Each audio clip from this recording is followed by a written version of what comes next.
மிக அருமையான ஒரு வார்த்தை.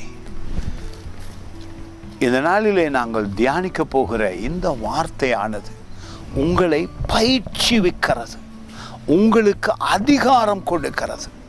இயேசு கிறிஸ்து உங்களுக்கு அதிகாரம் கொடுத்திருக்கிறார். உங்களுக்குள்ளே தங்கியிருக்கிற பரிசுத்த ஆவியானவர் மிகவும் பெரியவர். ஞானம், அறிவு, தெளிவு உங்களுக்கு கொடுக்கிறார். துன்பங்களை இலகுவாக மேற்கொள்ள, வியாதிகளை விரட்டி அடிக்க, தரித்திர ஆவிகளை விரட்டி ஆசீர்வாதமாய் வாழ விசுவசியுங்கள்.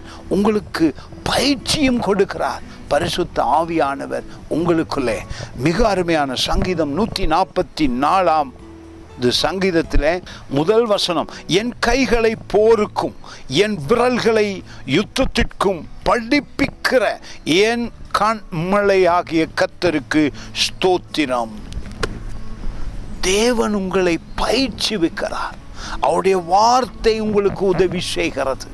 நீங்கள் பரிசுத்த ஆவியை பெற்று மூழ்கி அவருடைய அன்பிலே வளருகிறதினாலே விசுவாசமும் மகிழ்ச்சியும் உங்களுக்குள்ளே இருக்கிறது. எதிரிகளை மிக இலகுவாக விரட்டி விடலாம். பயம் வேண்டாம். பயத்தின் ஆவியை தேவன் உங்களுக்கு கொடுக்கவில்லை. தேவன் உங்களுக்கு பலமும் அன்பும் மிக தெளிந்த புத்தியும் கொடுத்திருக்கிறார். அந்த வார்த்தையை பெற்றுக்கொண்ட உடனே மிக இலகுவாக நோய்களை, துன்பங்களை, பாடுகளை விரட்டி அடிக்க முடியும்.